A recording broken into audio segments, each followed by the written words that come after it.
Va-t'en, fais ce que tu veux. Mais tu vas revenir me donner au temps convenable. C'était le temps convenable. J'avais besoin des moyens. Quand j'ai commencé à crier au Seigneur, Seigneur, tu es en train de tout me reprendre. Écoutez, Dieu m'a épuré, il a tout enlevé. Magasin, tout, il m'a tout enlevé. Tout. Tout. Mais j'étais contente quand il m'enlevait ça. J'étais dans la joie parce que j'avais acquis ça par une autre manière. Alors, je voyais des gens venir vers moi qui connaissaient ma maison. La personne me disait, oui, j'étais allée dans une église. Je priais, les gens m'ont dit, le pasteur m'a dit, tu dois une dame. Si tu ne retournes pas le dos sur l'argent, tu ne peux pas avancer. Ne devez à personne que de l'amour, que le pardon, que la miséricorde. Et quand ce monsieur s'approchait devant moi, j'ai pris une voiture avec toi, je l'avais même oublié. Alléluia. Je l'avais même oublié, ce monsieur venait, il me rendait mon argent et je pouvais payer mon loyer. Parce que mon loyer, c'était les hommes qui payaient. Je me suis dit, c'est fini, aucun homme ne paye mon loyer. Personne ne verra ni mes cuisses ni mes genoux. Tu dois prendre une décision avec Dieu. Tu dois prendre une décision avec Dieu. Si tu sais que tu es marié, ou bien si tu sais que tu es en instant de divorce, que tu n'es pas encore divorcé, tu ne dois pas aller chercher une femme pour dire que tu veux la fiancer. C'est faux. Tu dois te séparer d'abord de ces choses-là avant d'aller dans un autre lien. Et ça, je sais qu'il y a des gens qui le font. Je ne sais pas la parole est pour qui ici dans la salle, mais si c'est ça, c'est pas toi. Mets-toi, assieds-toi, commence à réfléchir, commence à... Écoutez, quand quelqu'un divorce, il n'est même pas pressé de se marier. Parce que tu dois savoir pourquoi tu as divorcé, qu'est-ce qui s'est passé dans ta vie, quel est l'échec, qu'est-ce qui s'est passé. Mais si quelqu'un divorce et puis va se marier aussitôt, il va faire même la même erreur, il va divorcer encore. On commence à réfléchir, qu'est-ce qui s'est passé, que le comportement que j'ai eu. Mais il y a d'autres qui ne sont même pas encore divorcés, ils ne sont même pas séparés, ils sont se fiancer. C'est la malédiction. Tu n'imposes pas les mains à qui que ce soit dans ce sens-là. Ou tu ne pries pour personne, ou tu ne vas même pas évangéliser. Mets-toi à part. Je ne sais pas, je parle toujours par révélation. Dieu me donne une révélation pour quelqu'un ici. Mais que cette personne entende la voix de Dieu parce que l'Esprit de Dieu m'a oint pour parler en ce matin. Il vous a oint aussi pour que vos yeux soient ouverts aussi. Et que vos entendements soient ouverts, afin que ce que je suis en train de dire, vous l'entendez aussi. Que tout le monde ait les yeux ouverts, s'il vous plaît. Donc on va en Matthieu 7, verset 6.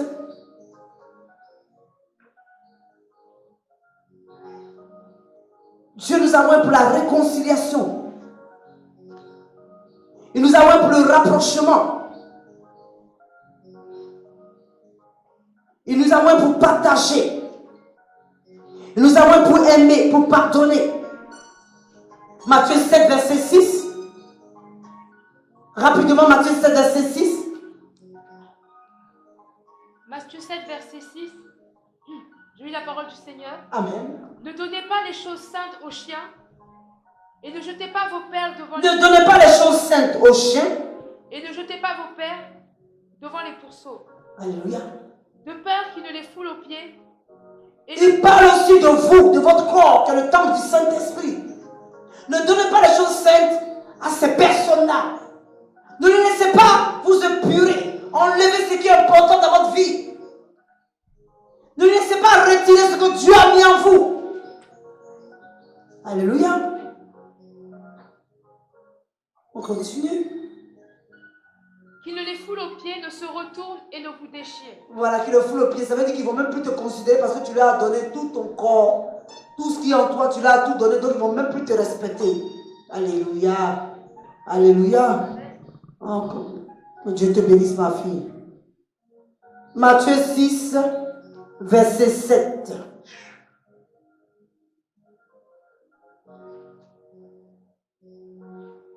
Je lis la parole du Seigneur dans le livre de Matthieu 6, verset 7. En priant, ne multipliez pas de vaines paroles. Ne multipliez pas de vaines paroles. Comme les païens. Qui s'imaginent qu'à force de paroles, ils seront exaucés. Alléluia. À force de paroles, ils seront exaucés. Seulement ce matin, quand tu vas te lever, après tu vas dire au Seigneur, change mon cœur, c'est tout. Tu n'as pas besoin de dire, oui, mon frère m'a dit mon cœur était malade, ma soeur m'a dit que j'étais colérique. On s'en fout de tout cela, ta soeur a dit, puis quoi, est-ce que c'est elle qui est Dieu? Maintenant, tu dois parler réellement à Dieu. Et tout à l'heure, nous allons prier. La Bible nous dit quoi? Nous allons prendre aussi, je pense que c'est ce verset Marc.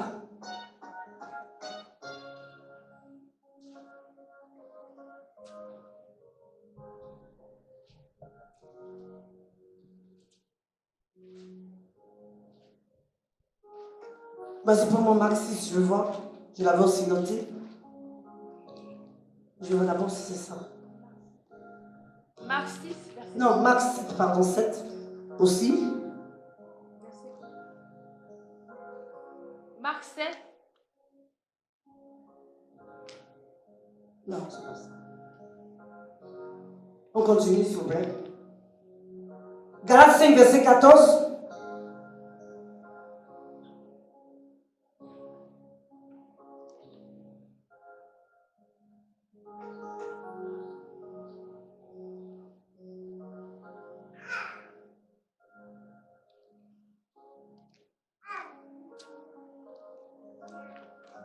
j'ai eu la parole du Seigneur dans le livre de Galates, chapitre 5, verset 14.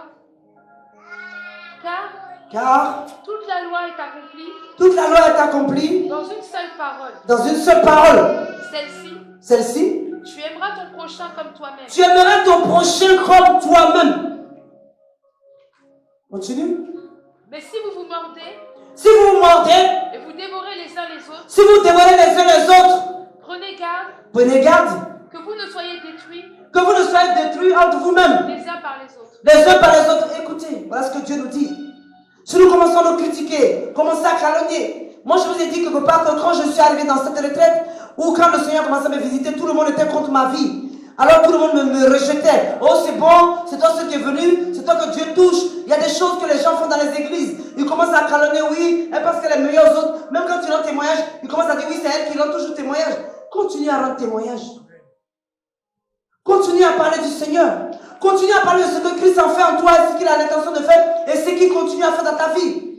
Que tu sois un témoin, parce que quand le Seigneur te touche, tu devrais être son témoin maintenant. Il y a des gens que Dieu a touchés, ne sont même plus témoins du Seigneur. Ils cachent les choses. Oh non, mais si je le dis à l'église, les gens vont commencer à mal me regarder. Maintenant, tu es obligé de témoigner. Ne vous mordez pas, ne vous critiquez pas. Aimez-vous les uns les autres. C'est ce que je dis, si ta soeur a porté un vêtement qui est court, ferme ta bouche et prie pour ta soeur. Pour que Dieu touche son cœur, pour qu'elle change. Mais ne critique pas parce qu'elle a porté un vêtement sexy. Oh, c'est pas parce qu'elle vient à l'église. Moi, je suis allé dans une église, la première fois. Après, quand j'ai quitté l'église catholique, je suis allé dans une église évangélique. Parce que j'ai été attaqué par un démon. Quand je vous dis un démon, ça veut dire qu'un homme est venu vers moi. Cet homme-là, c'était un diable. C'était le diable incarné.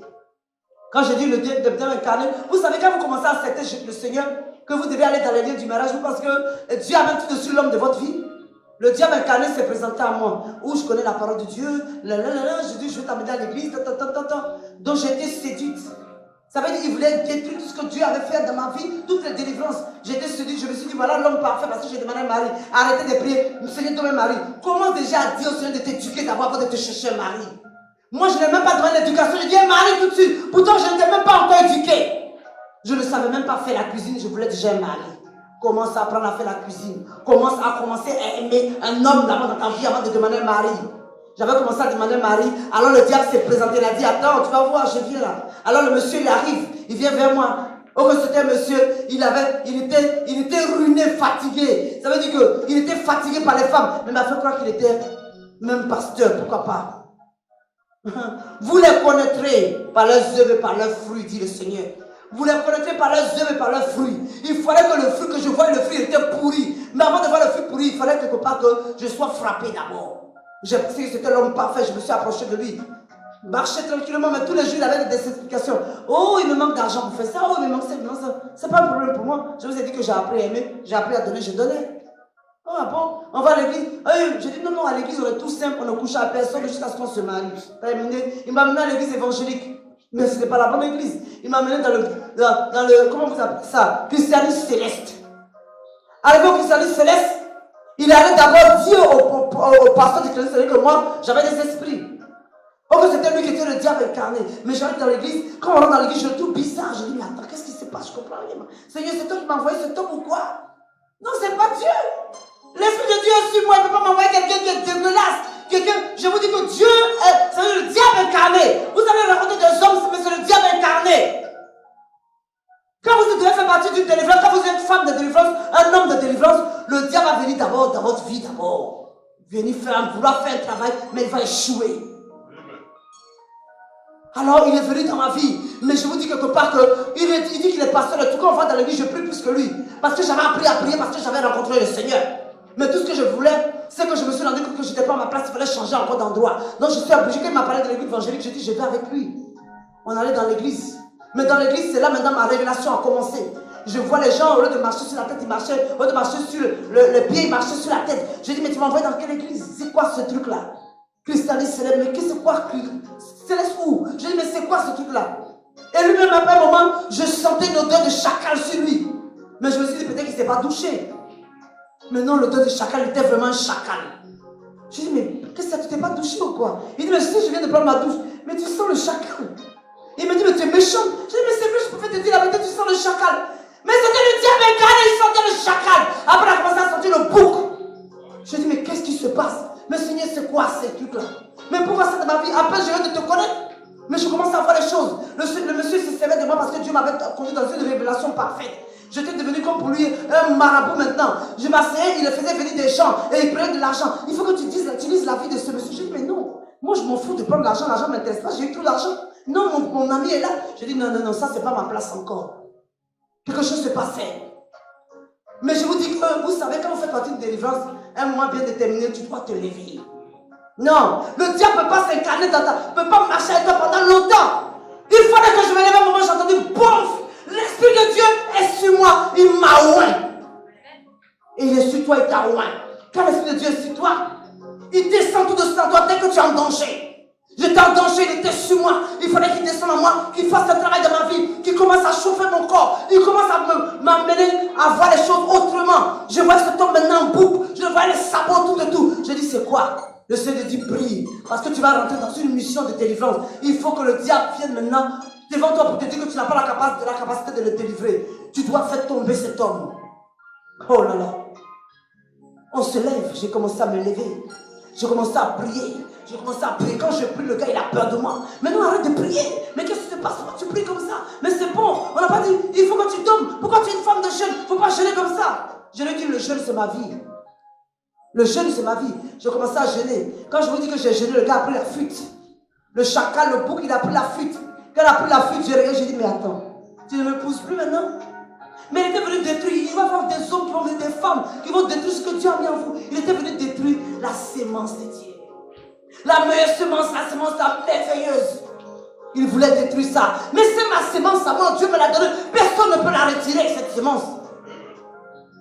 Alléluia. Personne ne peut l'ôter de moi, de ma vie. Elle était pour moi. Quand Dieu te donne quelque chose, elle est pour toi. Personne ne peut te l'arracher. Quand on l'arrache, c'est que ce n'était pas pour toi. Mais quand c'est pour toi, personne. On peut dire, il y a eu des facettes. Mais tu reviens toujours au même endroit. Parce que c'est pour toi. Alors je commence, il prend la fuite, il disparaît de ma vie. Le jour où je l'ai cherché, je l'ai retrouvé, il était dans un asile. Dans un asile, il était fou. Vous ne plus reconnaître la maison où j'habitais. Il était devenu fou, il était dans un asile. Ses parents sont venus me trouver, mais on ne comprend pas, on ne voit plus notre fils. Vous étiez fiancé, il dit, ah bon, moi j'étais fiancé, ah bon, ok. On l'a cherché, le monsieur était dans l'asile, il était à l'asile. Il était devenu fou. Parce que l'Esprit de Dieu est sur moi. Alors il fait des choses pour moi. Je n'ai pas besoin de prendre moi des décisions, mais l'Esprit de Dieu prend des décisions à ma place. C'est la même chose que pour toi. Tu n'as pas besoin de prendre des décisions, l'Esprit de Dieu prend des décisions à ta place. Acclame ton Dieu. Vous les reconnaîtrez à leurs fruits. Alléluia. Vous les reconnaîtrez à leur influence et à leurs fruits. Dit le Seigneur. Leurs fruits sont des fruits qui piquent et qui ont des épines et qui vous font mal. Et vous savez, cela ne vient pas de Dieu. Ce qui vient de Dieu est amour, parfait, paix. Et toi-même, tu es dans la paix. Tu n'es pas toujours en colère. Tu n'es pas toujours énervé. Alléluia. Alors, cet homme prend la fuite. Mais vous voyez, comme toujours, on demande toujours le mariage. On ne demande rien d'autre. Moi, je ne voulais pas de l'argent, je ne voulais rien. Je voulais un homme pour me chauffer, dormir à côté de moi. C'était tout ce qui m'intéressait. Mais j'avais compris qu'avant d'avoir l'homme, je pouvais me chauffer avec le Saint-Esprit. J'ai commencé encore à prier pour le mariage. Mon dernier mariage, je vous dis que je me suis marié encore. Là, maintenant, je me suis marié avec le diable. Mon mariage, je me suis marié avec le diable. S'il y a la caméra, je ne sais pas si je mets ça à la caméra. S'il entend là-bas, je me suis marié avec le diable. Il était le diable incarné. Je me suis marié avec le diable. Là, il m'a eu. Parce que je l'avais trouvé dans l'église de mon père spirituel. J'ai demandé à mon père spirituel, qui est cet homme? Mon père spirituel m'a dit, va prier. Mais papa, dis-moi, parce que quand je vois cet homme, il est bizarre. Il m'a dit, va prier. Mais tu ne me dis pas si c'est un diable ou c'est... Tu dis, va prier. C'est comme ça mon père spirituel m'a parlé. Quand je me suis marié, j'ai dit, bon, comment on dit, va prier? J'ai fait au moins 20 pasteurs. Tous les pasteurs me disent va prier. J'aurais pu comprendre que quand tu vas prier, ça veut dire prie sérieusement parce que cet homme qui est devant toi, c'est un danger. Parce que tu as une notion de délivrance. Aucun esprit ne peut se présenter devant moi depuis ce jour-là. Quand je me suis marié, je vous dis l'enfer que j'ai vécu. J'étais dans la gêne, ça veut dire que j'étais dans le feu étranger. Oh, il m'a maltraité. Il a maltraité l'église. Il a maltraité les enfants de Dieu qui étaient dans l'église. Il a tout fait dans l'église. Oh, j'ai dit Seigneur, c'est quoi encore ça? Mais c'est à cause de la délivrance. Oui, à cause de l'onction de la délivrance, Dieu m'a fait des choses dans ma vie. Il a fait ça dans ma vie. Mais je suis régi aujourd'hui. Ce n'est pas mon problème. Mais je me suis levé. Quand je me suis levé, pourtant j'avais vu les sabots dans ses pieds. J'ai demandé, mais je vois le monsieur qui va m'épouser, il a des sabots. Ce n'est pas normal qu'il ait des sabots. On dit va prier. C'est pour dire que pas avant de te marier, tu dois prier. Ne va pas à l'aveuglette te marier parce que le monsieur te dit, tu dois te marier. Le mariage, ce n'est pas le plus important. Le plus important, c'est ta délivrance et d'être sauvé et de mériter le royaume des cieux. Si c'est le mariage, il y a plein d'hommes pour se marier. Plein. Il y a d'autres même qui n'ont même pas de documents. Quand tu leur dis je te prends mon document, ils te poussent tout de suite. Ce n'est pas ce que Dieu veut de toi. Il faut que ce soit celui que Dieu a disposé pour toi. Celui qui est sincère, celui qui va t'aimer, qui va te comprendre, qui va te chérir, qui va te chauffer. Quand tu auras froid, même quand tu vas crier sur lui, il va te dire ça y est chérie, je sais que tu es un peu fâché, on va aller. C'est ça l'homme de ta vie. Mais un homme, quand tu cries, hé, tu ne cries pas sur moi, parce que tu cries sur moi, hé, tu vas voir. Non. Il sait que si tu cries, c'est parce que tu es de mauvaise humeur. Il connaît tes humeurs, il te connaît parfaitement. Quand tu sois, il sait que tu dois porter une chaussure rouge, il va te chercher ta chaussure rouge. C'est ce que Dieu veut pour toi. Il sait que tu es habillé en jaune, tu dois porter un sac jaune. Il connaît tout. Quand tu te lèves, tu lui dis, oh, je dois m'habiller. Il dit, chérie, t'inquiète pas, je prends l'habit, je te donne ce que tu vas porter. C'est ça ton mari. Celui-là vient de Dieu. C'est pas celui qui va te dire, oh, tu portes ce que tu veux, je m'en fous. Si tu veux, tu peux t'en rouge, tu peux. C'est pas mon problème.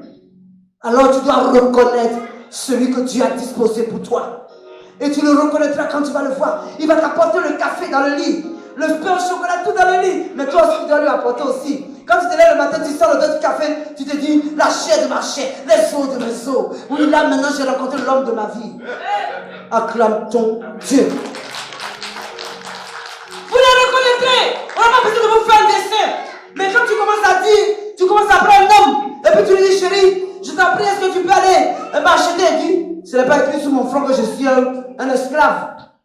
Dis-toi que c'est le diable incarné. Non, je ne fais rien pour toi. Tu te lèves, tu descends, tu vas prendre ton café toute seule. La femme a besoin d'être chérie. La femme a besoin d'être chérie. C'est important pour une femme. On doit chérir la femme. On doit l'aimer. Est-ce que quand c'est écrit dans la Bible de Dieu, dans la parole de Dieu, on a dit quoi? On a dit que l'homme, la femme doit honorer l'homme, c'est normal. Mais pour que je puisse t'honorer, tu dois me chérir d'abord. Tu dois me prouver que, tu dois me donner les fruits qui vont me permettre de t'honorer. Tu dois m'aimer d'un amour incomparable. Ça veut dire l'amour que je ne rencontre pas chez ma voisine. Parce que je ne suis pas obligée de te dire, mais tu as vu ma voisine, comment son mari lui achète des vêtements? Non, je ne dois pas te dire des choses comme ça. Parce que toi, tu dois les acheter aussi pour moi. Aimez vos femmes, hommes. Et hommes, aimez vos maris aussi, c'est important aussi. Ça ne veut pas dire aussi, quand tu aimes ton mari aussi, quand tu vas dans un magasin, tu le connais parfaitement. Quand tu vois une chemise, tu commences à la vitrine, tu dis, ça je suis sûr que ça va aller à mon époux. Et puis tu l'achètes. Moi j'ai fait toutes ces choses-là, mais j'étais mariée avec le diable. J'ai tout acheté, j'ai fait de l'homme ce qu'il était. Je l'ai façonné à ma ressemblance, à tout. Alors ça m'a dit que j'ai tout fait, mais c'était le diable. Mais le jour où je me suis levée par la prière, j'ai dit, moi je suis une femme de délivrance. Quand je me lève dans la prière, le diable fuit, le diable a fui loin de moi. Acclame ton Dieu. On ne touche pas les enfants que Dieu m'a donnés, on ne touche pas. Tu touches les enfants que Dieu m'a donnés, tu vas toucher. Et quand je me suis levée dans la prière, j'ai vu cet homme en train de mourir. Je lui ai dit, si tu es en train de mourir, c'est mieux que tu sortes de la maison avant de mourir. Parce que sinon tu vas mourir ici, parce que tu es en train de faire quelque chose qui n'est pas bien pour Dieu. Tu veux détruire l'église de Dieu. Je n'aime pas les gens qui détruisent l'église de Dieu. Tu dois être comme moi aussi, parce que Dieu t'a oint. Il a mis son esprit en toi, l'esprit de Jésus-Christ de Nazareth. Ne permet pas à personne de détruire l'église, d'abord l'église que toi-même tu es, le temple d'abord, et de détruire l'église qui est le bâtiment et la soeur, les frères qui sont à l'intérieur de l'église. Alléluia. Alors, il dit, j'ai été, en Galates 5, verset 4, tu l'avais déjà lu? J'ai cette confiance encore dans le Seigneur que vous ne pensez pas autrement. Ça veut dire que vous ne pensez pas autrement, vous ne boudez pas, vous ne boudez pas, vous ne murmurez pas, vous ne calomniez pas, vous n'insultez pas les gens. Mais celui qui vous trouble, soit portera la peine en lui. C'est pour ça que comme j'étais avec le diable, il a porté la peine sur sa vie. Donc il mourait toujours Tous les jours, les Samuel étaient chez moi à domicile. Jusqu'à il y a un arabe qui est venu, je ne sais pas qui c'est, un arabe, c'est quoi, il lui a dit, monsieur, il y a quelque chose que vous devez dire à cette femme-là, sinon vous allez mourir dans cette maison. Il dit, mais non, c'est seulement j'ai mal au cœur. Il dit, je vous donne un appareil, si vous faites mal aux pieds, mais il y a quelque chose que vous devez dire à cette dame-là. Si vous ne vous confessez pas, il a sorti même le mot confesser, vous allez mourir. Je lui ai dit, c'est mieux pour toi, comme tu es le diable incarné, va, parce que moi je dois travailler pour le Seigneur. Je dois aider les gens, comme Dieu me l'a dit. Nous allons toujours maintenant en Isaïe 61 pour que nous puissions finir. Isaïe 61.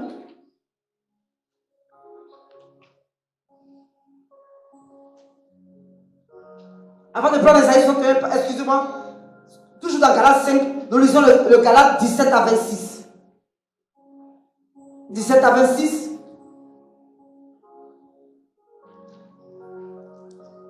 Je lis la parole du Seigneur dans le livre de Galates 5, versets 17 à 26. Amen. Car la chair a des désirs contraires à ceux de l'esprit. La chair a des désirs contraires à ceux de l'esprit. Et l'esprit en a de contraires à ceux de la Et l'esprit en a de contraires à ceux de la chair. Ils sont opposés entre eux. On dit qu'ils sont opposés entre eux. Pourquoi toi tu vas aller te coller avec eux? Ils sont opposés entre eux. Afin que vous ne fassiez point ce que vous voudriez. Afin que vous ne fassiez point ce que vous voudriez, mais soyez conduits par l'Esprit de Dieu. Si vous êtes conduits par l'esprit, Si vous êtes conduits par l'Esprit, vous n'êtes point sous la loi. vous n'êtes point sous la loi. Or, les œuvres de la chair Les actes de la chair sont évidentes. sont évidentes. Ce sont la débauche, C'est la débauche, ça c'est la chair, c'est la débauche, ça c'est l'esprit.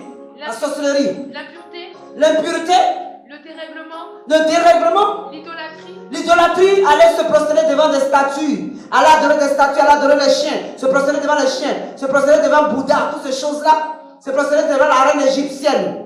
la magie, Les rivalités,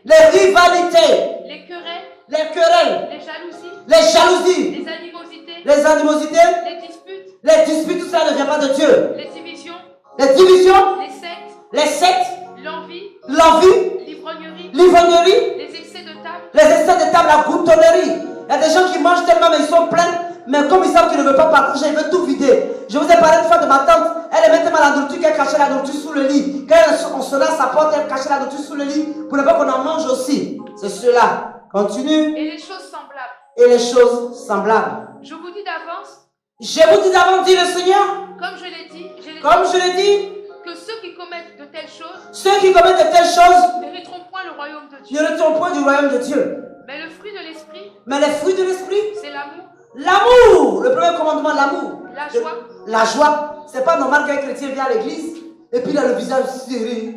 Tout ce qu'on dit là, tu dois sourire, la joie, la paix, la paix. Faut que toi tu aies tout ça pour que tu puisses communiquer aux gens. Si tu n'as pas la paix, comment tu peux communiquer la paix aux gens? L'Esprit du Seigneur qui est sur toi doit te communiquer l'amour, la paix, la joie pour que tu puisses communiquer cela aux malheureux. Mais tu n'as pas ça, tu veux communiquer quoi aux malheureux? Rien. Donc quand il vient sur toi, qui commence à descendre en toi, c'est pour te communiquer ces choses-là pour que tu puisses les communiquer aux autres. la patience, La patience, ça c'est un fruit que les gens ne pouvaient pas maîtriser. La patience. Tout ce qui se passe, tu es patient. Tu viens, tu entends, on te dit oui, que ton frère ou ta soeur, ton époux a fait ça, tu es patient, puis tu leur dis oh la patience.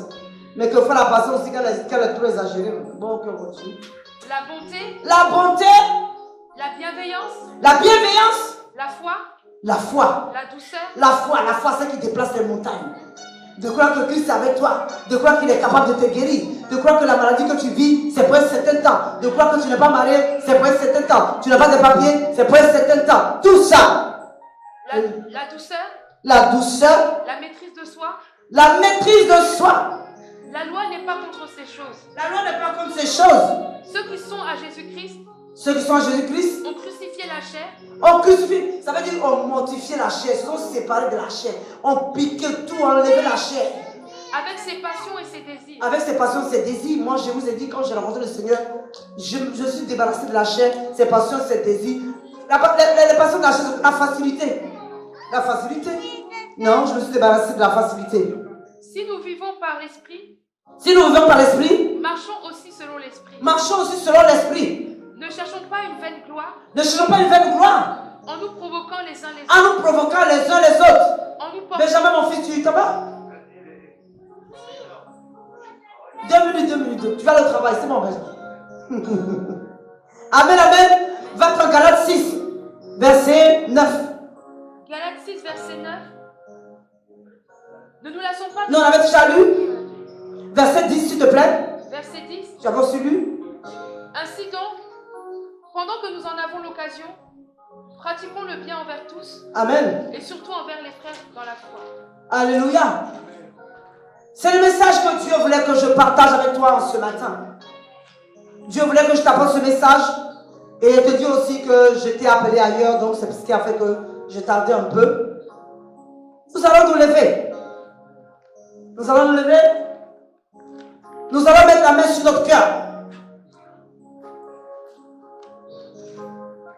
Nous allons mettre la main sur notre cœur afin qu'il y ait le changement au niveau de notre cœur. Nous allons appeler le pasteur Samuel. Il va continuer, s'il vous plaît. Que Dieu te bénisse. Alléluia. Nous allons prier. Vous savez, c'est une nouvelle année dans laquelle nous entrons. Et le message qui a été donné, c'est un message de repentance et de retour sur soi. Amen. Lorsque l'évangile est prêché, l'évangile n'est jamais prêché dans une église par hasard. Lorsque l'évangile est prêché, c'est pour nous amener à un examen de conscience qui va nous pousser à la repentance, au pardon de nos péchés et au salut de notre âme. Amen. Lorsque l'évangile est lancé, c'est que Dieu veut libérer le cœur d'une personne de la vie d'une personne. Donc nous allons, comme elle a dit, nous imposer le cœur, les mains sur le cœur, et nous allons demander à Dieu ce soir vraiment de faire un travail dans notre cœur et qu'il nous mette à part, il nous sépare de ce qui n'est pas à sa gloire. Alléluia. Élève la voix, prie le Seigneur. Élève la voix, prie ton Dieu, prie-le, élève-le. Élève, mets ta main et commence à prier. Tout ce qui est en toi doit tomber aujourd'hui. Tout ce que l'Éternel n'a pas mis en toi, tout ce qui va empêcher les liens qui sont sur ta vie, ce que tu n'arrêtes pas à te séparer, tu n'arrives pas à te débarrasser de cette chose-là. Demande à Dieu de t'enlever cela. Parce que la gloire de Dieu doit venir. Mais si elle n'arrive pas jusqu'à présent, c'est qu'il y a encore cette chose-là qui t'empêche de marcher véritablement dans la gloire de Dieu, d'être mise à part pour l'Éternel. Parce que l'Éternel veut faire de toi quelqu'un de bon, quelqu'un de pur, quelqu'un de levé. Mais il y a une chose encore, qui est encore en toi, qui résiste. Alors si l'Éternel a voulu ce soir que nous prêchions sur cette chose-là, c'est parce qu'il veut te débarrasser de ces choses-là. Il veut que ces choses-là tombent en toi. Parce que tu es quelqu'un qui est mis à part. Il veut que tu sois mis à part, Seigneur. Prie ton Dieu ce soir, afin que cette chose-là sorte de ton cœur. La Bible dit que le feu doit parler en toi. L'esprit doit te convaincre du péché. Il y a quelque chose dont tu n'arrives pas à te débarrasser. Et cela met un frein entre Dieu et toi. Et tu ne peux pas avancer. Alors si Dieu a voulu ce jour que la parole soit prêchée, c'est qu'il y a quelque chose encore qui fait que tu ne rentres pas dans la plénitude de la grâce. Alors que Dieu t'a appelé, il veut que tu sois élevé. Mais regarde, cette chose-là te bloque. Alors tu n'arrives pas à te débarrasser. Le moment est venu pour que tu lèves la voix vers Dieu et tu dises à Dieu, Seigneur, je n'arrive pas à me débarrasser de telle chose. Aide-moi à m'en séparer. Parce que je veux ressembler au Fils de l'homme, celui que tu as mis devant nous. Mais ma vie, Seigneur, ne reflète pas ta gloire. Elle n'est pas visible de ce que tu fais. Alors, Seigneur, viens et tu enlèves ces choses-là en moi. Prie et demande à Dieu de te débarrasser de cela. Demande à Dieu d'enlever ces choses-là en toi. Amen. Alléluia. Je sais que le temps est suffisamment parti, mais nous allons finir. Alléluia. Et tu vas prendre ton offrande en main. Amen. Alléluia. Tu vas prendre ton offrande. Amen. Tu vas prendre ton offrande.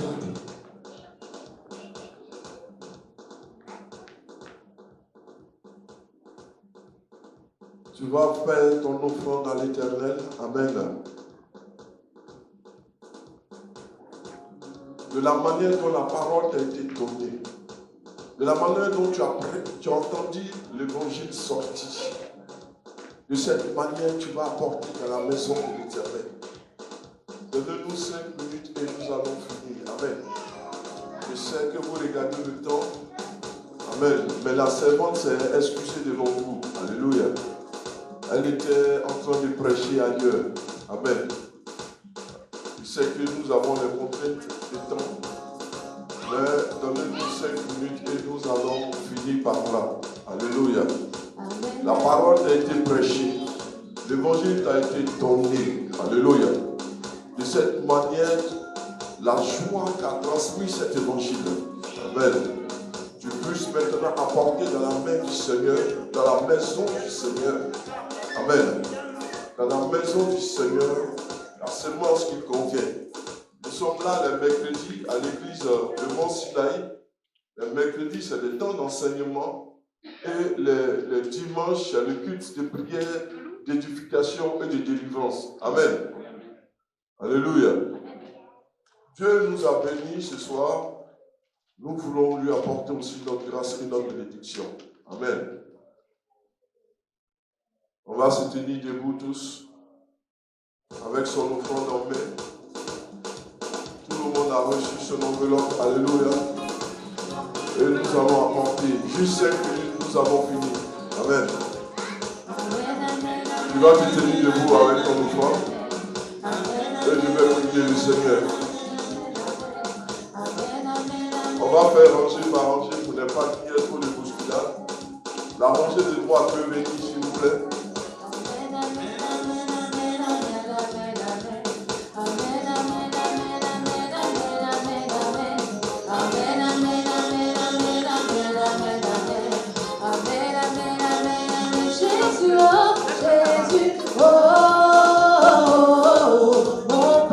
La rangée du Dieu. La rangée du Dieu. La rangée du Dieu.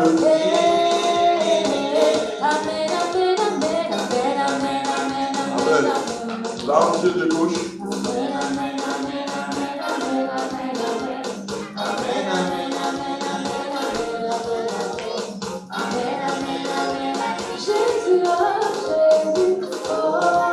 On va se tenir debout, on va prendre les mains de panier.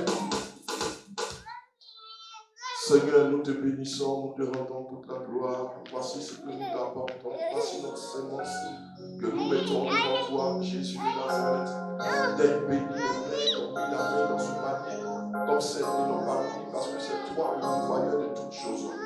Accompagne tes enfants, menace le double Père. Que cette semaine soit une semaine remplie de grâce et de bénédictions financières. Dans le nom de Jésus. Amen. Je vais finir. Père, nous te disons merci pour ce temps que nous avons passé dans ta présence. De l'adoration, de la prière, de la prédication jusqu'à maintenant, Seigneur. Je prie que la semaine de tes enfants soit une semaine de grâce. Tout esprit d'accident, de possession, de démoniaque, Seigneur, tu puisses les délivrer, Père. Et que chaque dimanche que nous nous retrouvons, que ce soit des dimanches de grâce, des dimanches d'adoration, dans le nom de Jésus. Amen. Je salue ton frère, je salue ta sœur. Je vous dis à dimanche prochain, à 14h, à 16h. On est un peu débordé, vous savez pourquoi. Amen. Salut ton frère, salut ta sœur.